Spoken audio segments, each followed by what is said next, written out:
Parle à nos cœurs. Dis-moi particulièrement quelque chose. Dis à quelqu'un, donne un mot à quelqu'un. Parce qu'un mot de ta part suffit. Si Seigneur. Seigneur, nous voulons recevoir ta parole. Oui, élevez nos linteaux. Moi nous dit, nous levons contre toute distraction maintenant.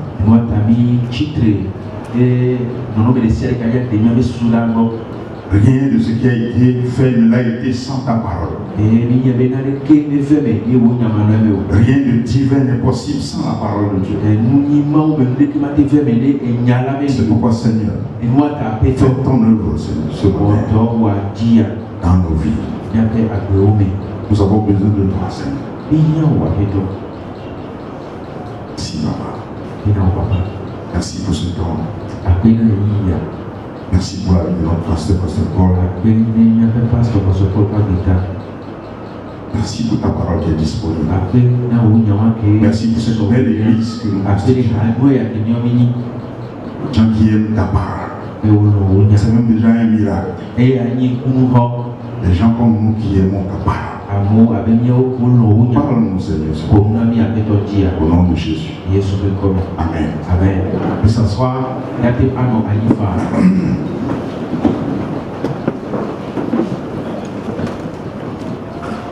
Encore une fois, bonjour à tous. Oui, bonjour papa. Papa fait la main comme ça. Mon nom est Pasteur Robert Mouzou. Moi aussi, je suis marié, j'ai une femme ici. Ça fait depuis 25 ans qu'on est mariés. Elle est devant moi.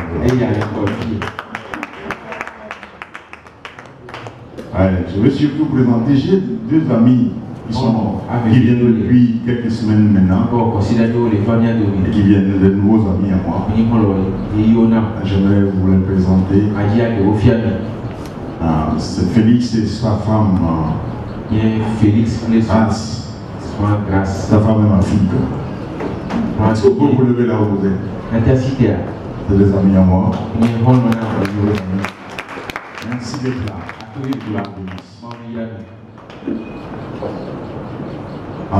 J'aimerais continuer par parler de la joie. Dans laquelle nous sommes ici. Quand moi je suis dans la joie, j'ai un chant. Vous connaissez vos chants, c'est un chant déposé, marque déposé, personne touche la taille. Si toi aussi tu es content ce matin, tu vas te lever, tu vas chanter, danser. Les amis, vous allez m'aider.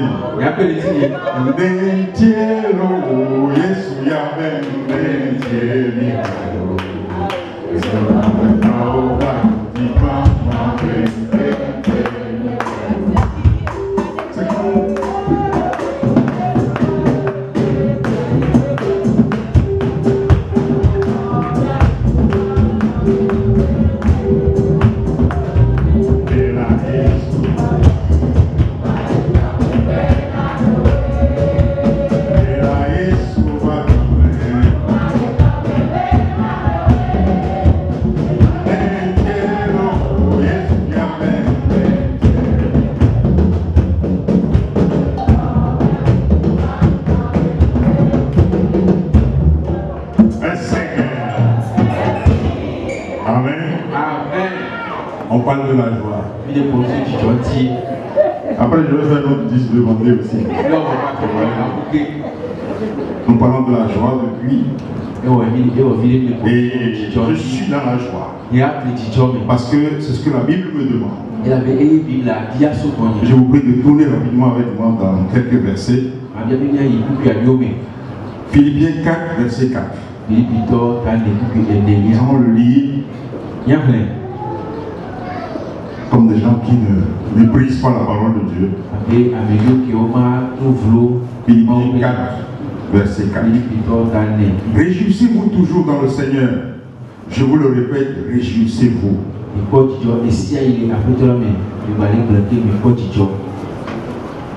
Deuxième verset. Philippiens 3, verset 1. Au reste, mes frères, réjouissez-vous dans le Seigneur. Je ne me lasse point de vous écrire ces mêmes choses, la même chose. Et pour vous, cela est salutaire. Amen.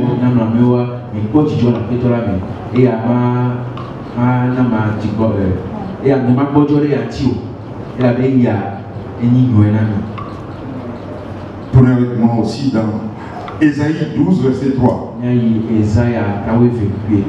Vous puiserez de l'eau avec joie aux sources du salut.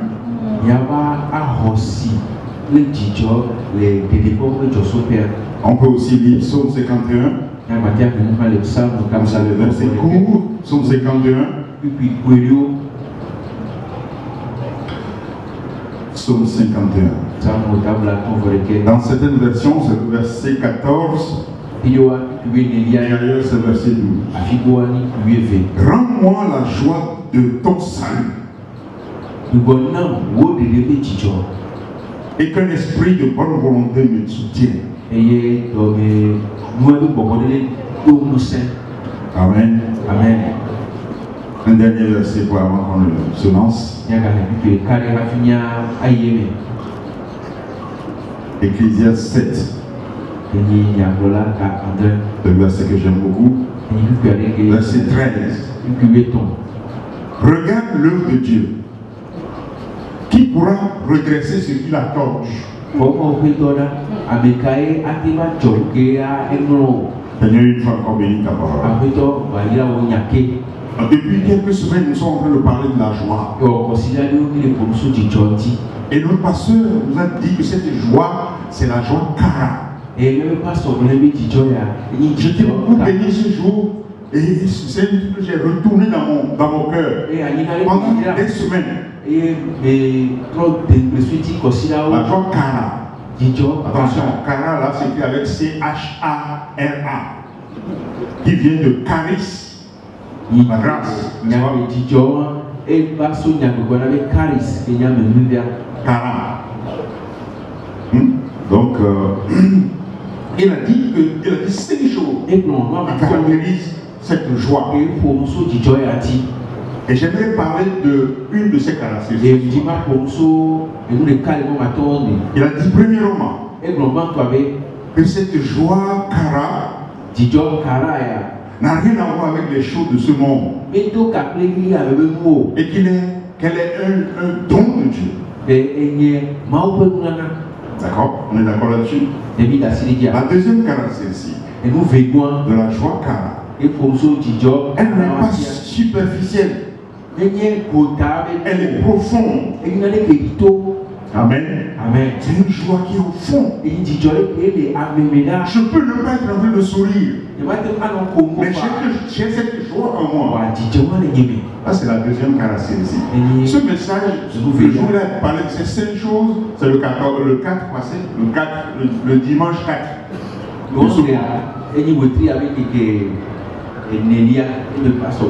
Et la quatrième chose, la troisième chose d'abord, c'est ça?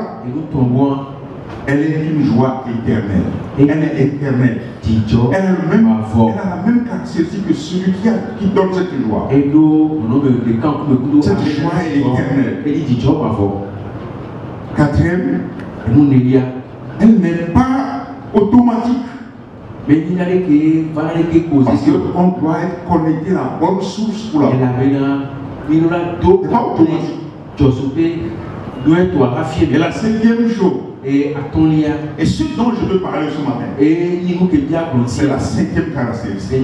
Il a besoin d'être expérimenté. Nous avons besoin de manière pratique. On va voir comment on va mettre en pratique cette joie.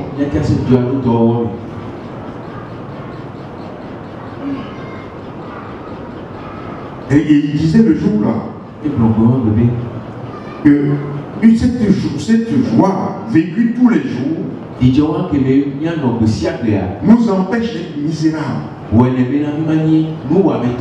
de nous n'allons pas aussi dépérir spirituellement parlant, ou déprimés. quand on a cette joie, ou quand on a la pratique de cette joie. Il a donné l'exemple de Lamentation 3, le cas de Jérémie. Il dit que quand il pense à tout ça, quand il pense à ce qui se passe dans le monde, il est déprimé, il est abattu. Mais il veut penser à autre chose. Et c'est l'exercice que j'aimerais qu'on fasse seulement. Pourquoi? Parce qu'on est étant dans le monde, nous ne sommes plus parce que nous ne sommes plus du monde, mais nous sommes dans le monde. On n'appartient plus au monde. Étant chrétien, on est dans le monde. Et tout ce que le monde veut, c'est de rendre notre vie misérable. Le monde fera tout pour arriver à sa fin.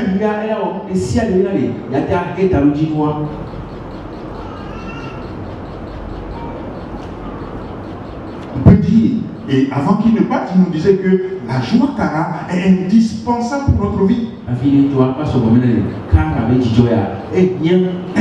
a besoin d'elle dans la vie. Pourquoi? Parce que le monde est méchant. Il y en a qui expérimentent ça littéralement. Le monde est méchant.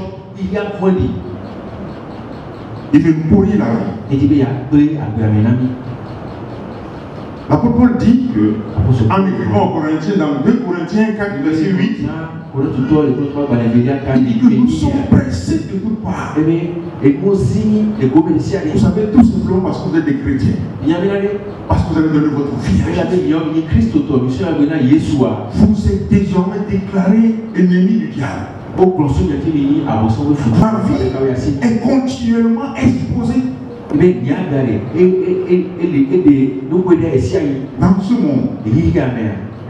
Certains ne sont même pas conscients de ça. Votre vie est constamment exposée. Notre vie est constamment exposée dans ce monde. Et l'une des clés pour pouvoir vivre dans ce monde, c'est d'être dans la joie. C'est de pratiquer ça. C'est d'expérimenter la joie.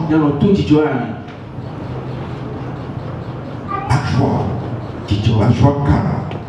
C'est pourquoi l'apôtre Paul dit c'est un ordre qu'il donne. C'est un commandement. À cause de la forme de la phrase. Réjouissez-vous. C'est un ordre qui nous est donné. Réjouissez-vous. Je vous le répète. Réjouissez-vous. Attention, c'est à vous de vous réjouir. C'est à moi de me réjouir. Personne ne viendra se réjouir à ma place. Il dit réjouissez-vous. Et il dira même qu'il ne se lasse pas de le dire. Dans le chapitre 3, verset 1. Et il dit que cela pour nous est salutaire. Se réjouir, expérimenter la joie Kara est salutaire pour le chrétien que nous sommes. Amen. Amen. Mais comment expérimenter dans la pratique cette joie? On a lu tout à l'heure un verset dans Esaïe 12, verset 3. Dit, il faut aller puiser dans ce puits, le puits du salut.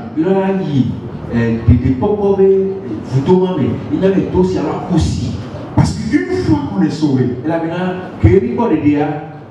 y a un puits il y a une source qui a été ouverte, qui a démarré en nous.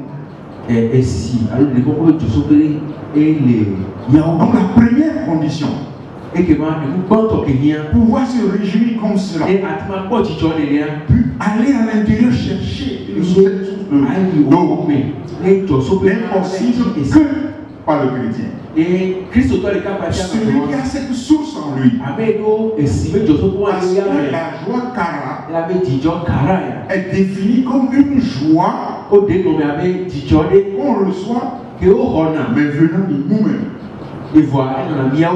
On a puisé de nous. La première condition, c'est de recevoir Jésus comme son Seigneur et son Sauveur. Si tu n'as pas Jésus comme ton Seigneur et ton Sauveur, tu ne peux pas te réjouir toujours. Dans les difficultés, tu ne peux pas te réjouir. Dans une prison, l'apôtre Paul était en prison quand il écrivait ça. Pour qu'il puisse dire de se réjouir. C'est qu'il y a quelque chose qui est particulier. Seul le chrétien peut se réjouir. Celui qui a reçu Jésus comme son Seigneur, son Sauveur. C'est ce qu'il disait à la femme samaritaine dans Jean 4. Au verset 14, il lui dit, non seulement si je te donne l'eau, si tu à moi que tu prends cette eau, ta soif sera étanchée, mais tu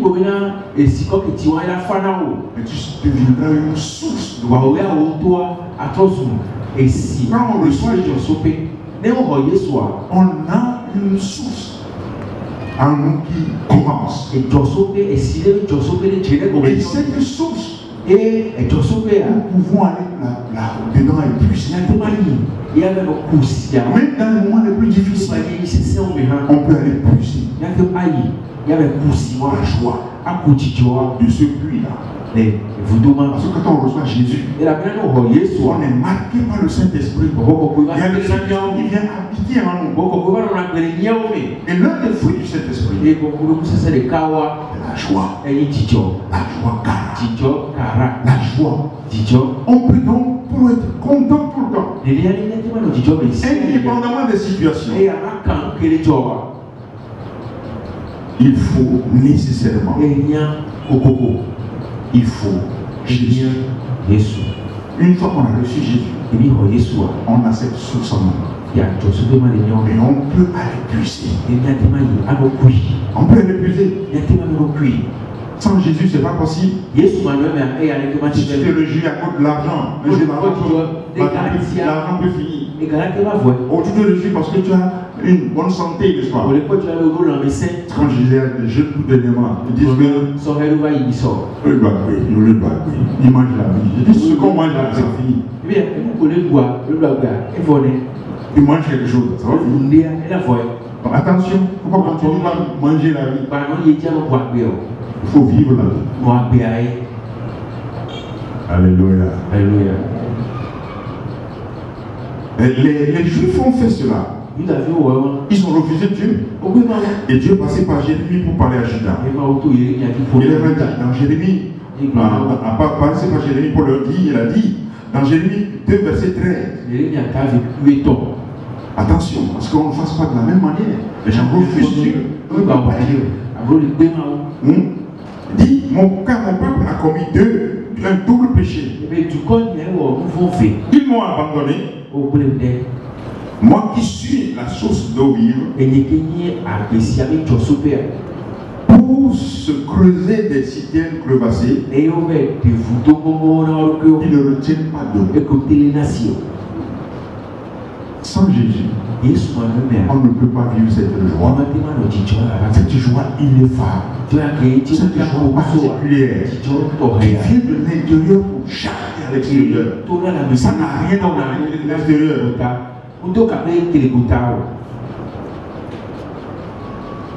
Nous avons lu un verset. Et j'aimerais qu'on revienne là-dessus. En Psaume 51, David qui écrivait ce psaume. Il dit, rends-moi la joie de tout ça. Ça veut dire que David, dans son moment, quand il écrivait, il était un roi. Un roi. Les rois ont besoin de cette joie. Nous avons tous besoin de cette joie. Qui que tu sois ce matin, dans cette salle, ou qui nous écoute, sache que tu as besoin de la joie. Cette joie que le monde ne peut pas donner, un trône ne peut pas te donner. Voilà un roi. Il avait toute une armée à sa disposition. Justement, c'est ce qui s'est passé. Quand vous lisez 2 Samuel 11, vous allez voir tout ce qu'il a fait. Il a le droit de mort et de vie sur les gens. Il avait le pouvoir. Mais il était puissant. Je ne sais pas à quel moment c'est, mais à un moment donné, il y avait 300 femmes et 700 concubines. Mais il ne pouvait pas avoir la loi. La loi n'est pas dans ça. 700 femmes, au contraire, ça va te créer des problèmes, oui. Avec une seule, c'est pas facile. Non, je ne dis pas que les femmes sont compliquées. Au contraire, quand tu as une femme, elle va t'aider. C'est pas d'accord. Depuis 25 ans, on est ensemble. Mais quand tu vas prendre 2, 3, 4, 5, l'une avec toi, ça. Et puis, non satisfait de ça, il a pris 700 concubines. Elle, là, il ne les a pas mariées. 700. Donc, il a fait 1000 femmes. Mais, il avait besoin de cette joie. La joie, Kara, ne vient pas du fait que tu as plein de puissance, de femmes que tu as, de trône que tu as, de l'argent que tu as. Au contraire, c'est parce qu'il a détourné, il a cherché sa joie ailleurs qu'il a perdu cette joie. Il allait chercher sa joie chez une femme. La Bible dit que pendant que les rois allaient en guerre, il a décidé de rester à la maison. Il a envoyé Joab, le chef d'armée, aller dans la guerre. Il ne travaillait pas. Et il était ennuyé. Il a dormi, il s'est levé, il se promenait sur sa terrasse. Et il a vu une femme très jolie. Attention les femmes jolies là. Toutes les femmes ici sont jolies. Non, je blague. Attention la façon dont on regarde les gens qui ne nous appartiennent pas. Et il a convoité cette femme. Cette femme s'appelle Bathsheba. La femme de quelqu'un qu'on appelle Uri. Et puis, il a vu, il a convoité, et puis bon, il a demandé à ce qu'on aille chercher la femme. C'est le roi. Il peut disposer de la femme des gens comme il veut. Il profite de leur position aujourd'hui pour faire du n'importe quoi. C'est la même chose. Pour chercher leur joie ailleurs. Et puis, la femme est tombée enceinte. Comme lui dit, je suis enceinte. Étant l'autorité, il a envoyé chercher son mari. Il dit, bon, je suis content de toi. Bon, il a menti. Il a falsifié la vérité. Il a employé un moyen tordu. Il dit, bon, voilà, maintenant, c'est bon, vivons ensemble, et puis après, on va à la maison. Comme ça, on dira que c'est lui qui a enceinté sa femme. Malheureusement pour lui, le jour où il se lève, même ta toute puissance ne peut plus rien faire. Il y a l'homme qui va parler. D'accord, il n'a pas dit au roi, non, il a dit d'accord. Il a dormi avec les employés dans la maison. Il dit, ah bon, pourquoi tu n'as pas fait ça? C'est moi le roi qui te dit d'aller. Le gars est d'accord. Pendant que les autres sont à la guerre, moi je vais aller dormir à côté de ma femme. Non, jamais. Je refuse de faire ça. Et il part. Avant de partir, il lui donne une lettre de dire au chef de. Comme il n'a pas fait, ça n'a pas marché, demande de donner une lettre à Joab. Dès qu'il arrive, mettez-le quand vous allez attaquer, mettez-le devant. Et arrangez-vous qu'il soit tué. Donc c'est comme ça David a fait. Non seulement content d'avoir pris sa femme, il a fait tuer. Et il a mis Uri devant. Et Uri a été tué. Donc juste pour la joie passagère qui n'est pas éternelle qu'il a cherché, une jolie femme. C'est ça qu'il a amené jusque-là. Et puis, comme c'est toujours l'habitude, Nathan est venu court. Les gens qui sont qui ont l'autorité, même dans la maison, quand tu profites de ton autorité pour faire du n'importe quoi, personne ne regarde. Dieu te verra un Nathan un jour. Et Nathan est venu. Il dit bon, voilà. Quelqu'un, voilà, il a plein de choses. Dieu lui a donné beaucoup de brebis, tout plein de choses. Mais il y a un paysan qui n'a qu'une seule brebis. Il a engraissé à prêter. Il a soigné des chouchous. Et maintenant, celui-là qui a tout donné, le riche, il a laissé tout ce qu'il lui a donné, aller prendre la brebis. David dit quoi? Si j'attrape ce gars-là, ce riche-là.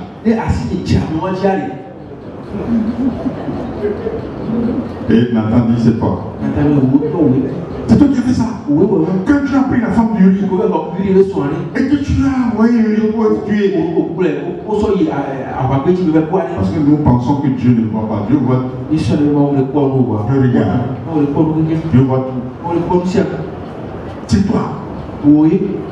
Et à partir de ce moment-là, sa joie, la joie qu'il avait de qu'il avait sa position, il est devenu malheureux. Et c'est à ce moment qu'il est allé au peuple pour demander. Il dit Dieu, rends-moi la joie. J'ai besoin. Tout le monde a besoin de cette joie. Une fois que nous sommes venus à Christ, nous avons ce prix en nous. Et il faut y aller puiser la vie. Mais comment? Comment aller puiser la joie? Premièrement, c'est qu'il faut.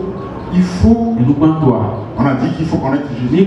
Mais maintenant que tu as Jésus, tu as le prix de la joie. Mais pour une raison ou une autre, pour une mauvaise décision, parce que tu as cherché la joie ailleurs, ta joie c'est ton travail. Cette joie peut finir. Et que la joie carrément finit où tu as besoin de cette joie.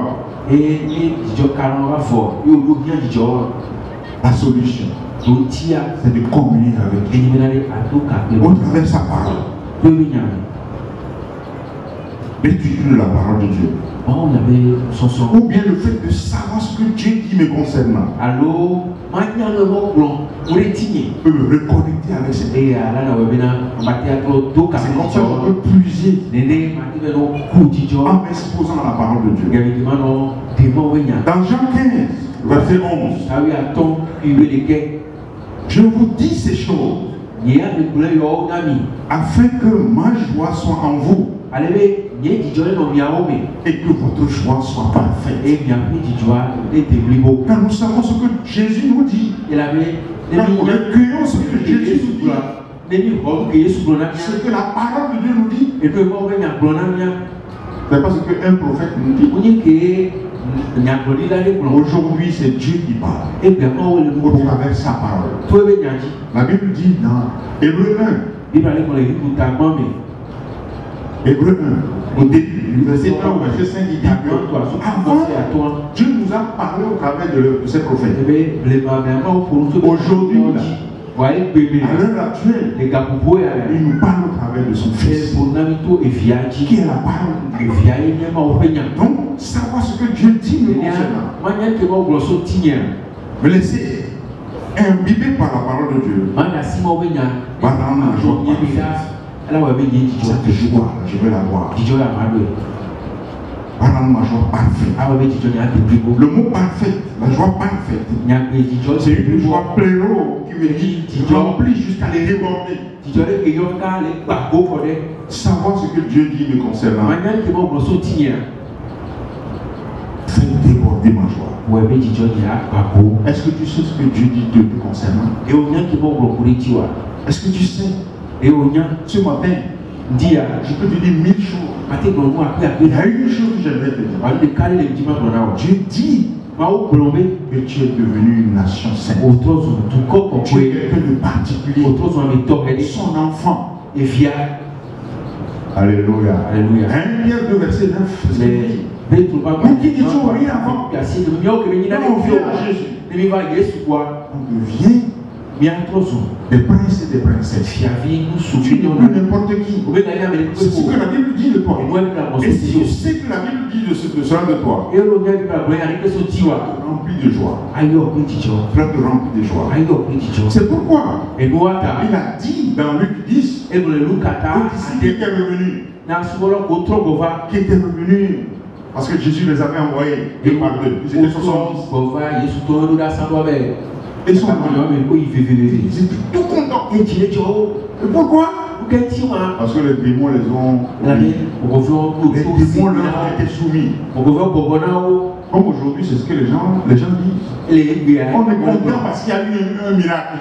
On est content parce qu'on a chassé un démon. Jésus dit non, réjouissez-vous plutôt de ce que vos noms sont écrits dans le ciel. Vos noms sont écrits dans le ciel. Si tu as reçu Jésus, sache que ton nom est écrit dans le ciel. Ça, c'est une source de joie. Tu ne mourras plus la seconde mort. Vous ne savez pas ce qu'il y a deux morts. Il y a une mort chronos qui est pour nous tous. Nous allons mourir un jour parce que nous sommes dans un corps. Mais la seconde mort, où qui est le jugement devant le grand trône blanc, nous les chrétiens, nous n'allons plus être jugés. Parce que nous avons accepté Jésus. Tu savoir ce que Dieu dit te concernant. Et à pratiquer la parole de Dieu. Ça te redonne la joie. Un jour, Jésus est allé à un mariage. On l'a invité. Dans Jean 2, l'histoire de Cana est racontée là-bas. La Bible dit que les gens ont été invités et Jésus aussi a été invité. C'est la première chose que Jésus soit invité dans ton affaire, dans ton projet, dans ton business. La première des choses, que Jésus soit invité. Et puis à un moment donné, le vin vient à finir. Le vin symbolise la joie. Pour une raison ou une autre. La joie que tu as d'un ancien vin ou d'un vin que tu as inventé peut finir. Et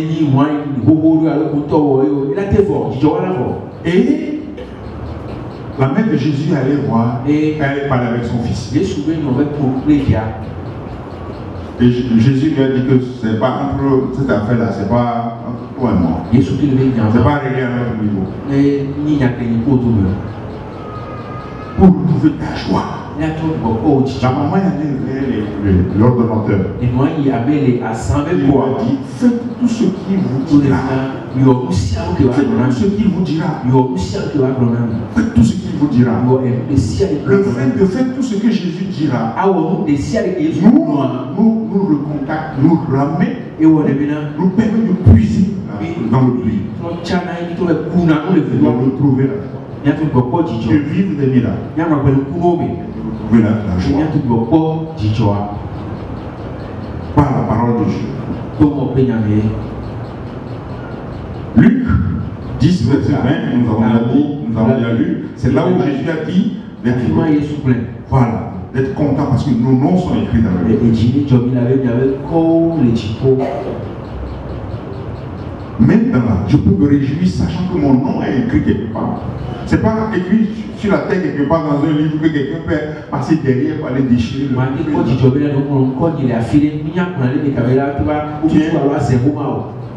ou bien effacer le nom, je peux avoir un bout de papier.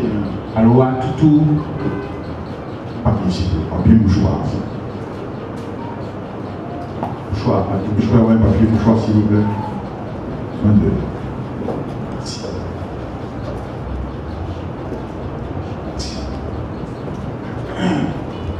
Excusez-moi. La tienne. Vous êtes d'accord avec moi? Il y a Syria. La première des choses, c'est d'avoir recevoir Jésus. Et Jésus place en vous une source de joie. Quand vous avez une bonne connexion avec lui, vous pouvez puiser la joie pour vivre. Cette joie est très importante. Tout le monde en a besoin. Un roi en a besoin. Un employé en a besoin. Un planton en a besoin. Un pasteur en a besoin. Nous avons tous besoin de cette joie. Nous avons besoin de cette joie pour la marche. Dans ce monde qui est un monde qui veut nous coincer. La seule manière de nous décoincer, on est content en étant en prison. Paul et Silas et chantaient des chants de louange à Dieu. Alors qu'ils étaient dans la prison intérieure, avec des chaînes aux pieds. Quelle que soit la situation. Regarde celui-là, la femme, c'est surtout les femmes qui font ça. Elles chantent tout le temps. Malgré toutes ces souffrances, elle est blagueuse. Parce qu'elle a quelque chose que le monde n'a pas. Elle a quelque chose que personne,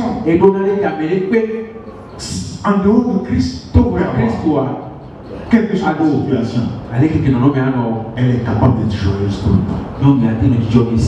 Parce que sa joie ne lui vient pas de l'or. Non, sa joie vient son puits intérieur. Alléluia. Même dans des situations difficiles. Dans Matthieu 5, verset 12. Et Luc 6, verset 23. Nous parlait de se réjouir et d'être dans l'allégresse. Parce que nos récompenses seront grandes dans le ciel. Est-ce que tu sais qu'un jour tu seras récompensé pour la vie que tu as menée sur cette terre, même dans les difficultés? Si tu sais ça, même dans les tribulations, tu peux te réjouir. Tu peux te réjouir. Dans 1 Pierre 4, verset 12 à 13, il dit, bien-aimés, ne soyez pas surpris comme d'une chose étrange qui vous arrive, de la fournaise qui est au milieu de vous, pour vous éprouver. Verset 13. Réjouissez-vous au contraire de la part que vous avez aux souffrances de Christ. Alléluia.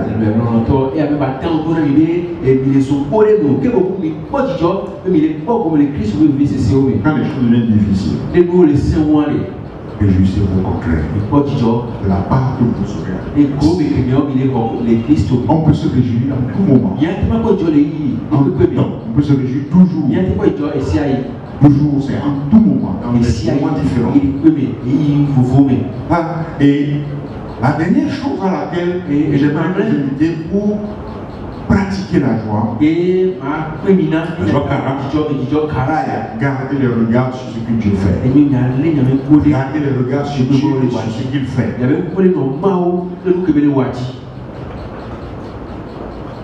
Dans Jean 16, verset 24, Jésus se trouve verset d'ici. Jusqu'à présent, vous ne m'avez rien demandé. Vous n'avez rien demandé à mon nom. Demandez et vous recevrez, afin que votre joie soit parfaite. Que votre joie soit pléro. Demandez. Demandez et vous allez recevoir. Et cela va augmenter votre joie. Demandez. Priez. Soyez en communion avec Dieu. Une manière de puiser dans ce puits de joie, c'est d'être en contact avec Dieu. C'est de prier. Le chrétien, le seul capable de se connecter à Dieu, c'est le seul qui a son numéro privé. Il peut l'appeler. Il peut l'appeler à tout moment. Et quand Dieu répond, sa joie déborde. Sa joie est parfaite. La communion avec Dieu, c'est au travers de la parole de Dieu. C'est au travers aussi de la prière. Devant des hommes et des femmes de prier. Alléluia. Si nous voyons dans 1 Thessaloniciens 5, c'est 2 là-dessus. Nous verrons au verset 16, il dit réjouissez-vous toujours. Et au verset 17, il dit priez sans cesse. Alléluia. Alléluia. Le fait que je sois en contact avec Dieu montre ma joie. Me redonne la joie. De mon salut. De son salut qu'il m'a donné. Sachant qu'on peut perdre sa joie, la joie du salut, on ne peut pas perdre le salut. Je suis sauvé, oui, le puits, il est toujours en moi. Demandez afin de recevoir. Il y a beaucoup qui ne demandent pas. Demandez. Matthieu 7, 7. Demandez et on vous donnera. Cherchez, vous trouverez. Frappez et on vous ouvrira. Soyons de ceux qui frappent.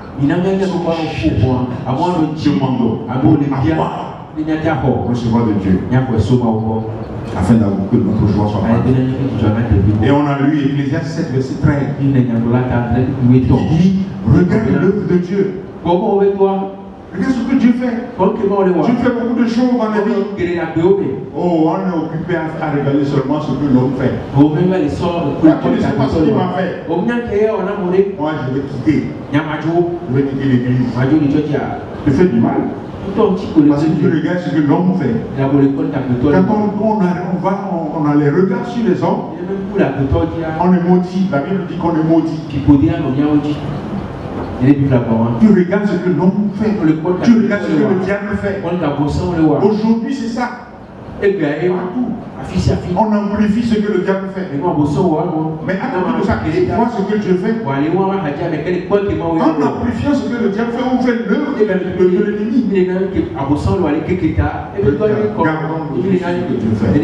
Il t'a gardé en vie jusqu'au jour. Tu sais que tu vas traverser jusque là. Si Dieu pouvait nous ouvrir les yeux là-dessus. Dieu a l'œuvre. Regardons l'œuvre de Dieu. John Guy qui c'est l'œuvre de Dieu. Quand tu vois ça, tu es content. Tu es content. Ou bien, moi là où je suis l'œuvre de Dieu. Gardez les yeux sur ce que Dieu fait. Dieu fait. Et comme ça, notre joie va être parfaite. Dieu fait les choses. Dieu fait. Regardez, c'est prêter attention. C'est prendre garde. C'est être attentif à ce que Dieu fait. Être attentif à ce que Dieu fait. Notre joie. Ce n'est pas en regardant ce que les hommes ont fait. Il ne m'a pas salué. On s'en fout. Tu l'as vu, il ne m'a pas salué. Hein? Ou bien il m'a dit bonjour. Allô? Bonjour. Parce qu'un jour,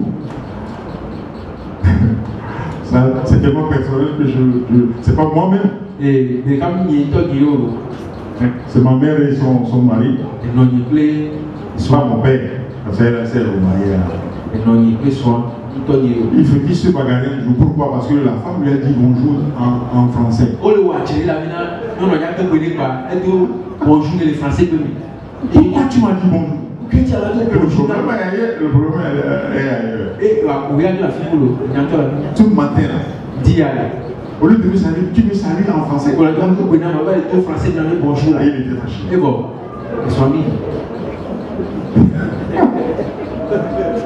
donc, si on regarde ce que l'homme fait, on a des raisons d'être fâché.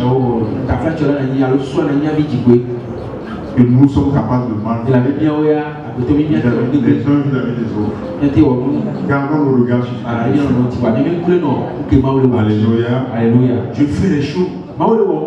Est-ce que tu sais que Dieu fait? Prêtons trop par attention à ce que l'on fait. Malheureux. Nous regardons ce que le monde fait. Et il y a un chant qui dit que nous pressés. Le monde nous presse. Il y a les zini. On va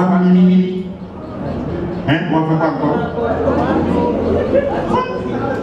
Pas tout couvert, mais nous, on est là. Parce qu'on a une source. J'aurais aimé qu'il me chante sacré glorifié. Parce que nous avons une joie.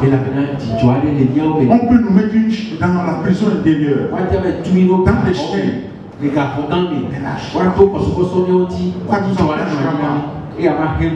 On a pris les apôtres, on les a fessés. On les a fessés, vraiment. Et après on les a laissés. On a interdit de prêcher Jésus. Est-ce que nous on va écouter? On ne va pas prêcher Jésus. Avec joie. Ésaïe 44, verset 3, 10, verset 23. Il dit ceci. Cieux, réjouissez-vous, car l'Éternel agit. Réjouissez-vous parce que l'Éternel est à l'œuvre.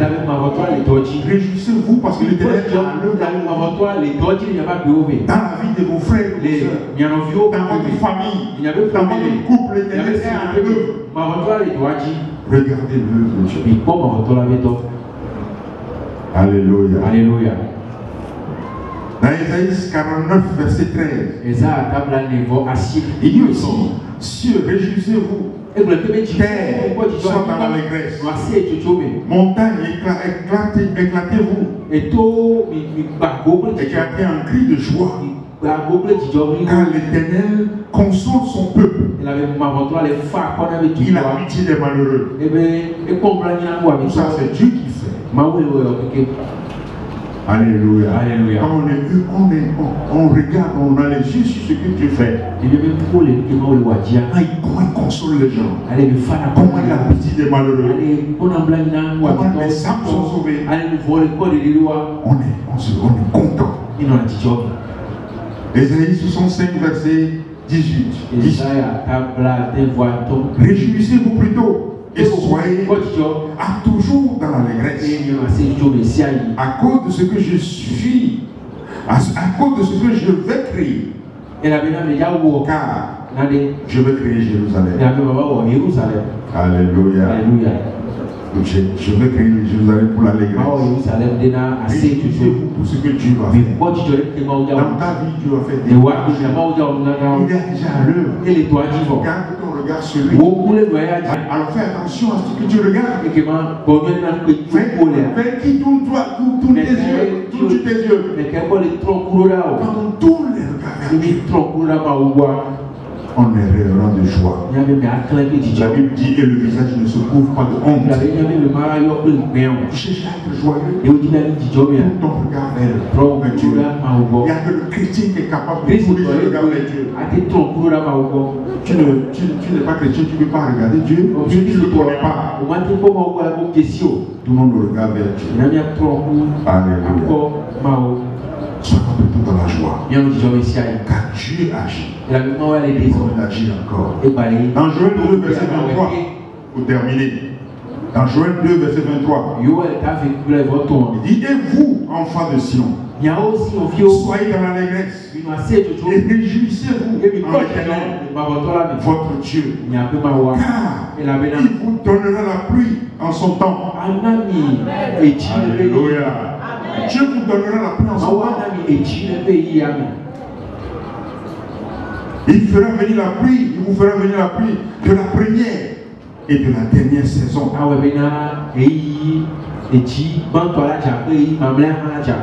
le regard vers Dieu. Et nous allons voir qui va déverser des bénédictions. Et changer notre regard. Notre visage doit être couvert de honte. Ne regarde pas une personne. Regarde Dieu. Il promet de te donner la pluie. Aujourd'hui, jusqu'aujourd'hui. Tu penses avoir demandé quelque chose à Dieu? Je te dis, demande-moi. Je vais te donner ça pour que ton ta joie soit totale. Alléluia. Alléluia. La connexion à Dieu donne la joie. Est une manière Elle est puisée dans le but que nous sommes devenus depuis qu'on a accepté Jésus comme notre Seigneur, notre Sauveur. Allons vers lui et notre joie sera parfaite. Amen. Amen. Que Dieu vous bénisse. Amen.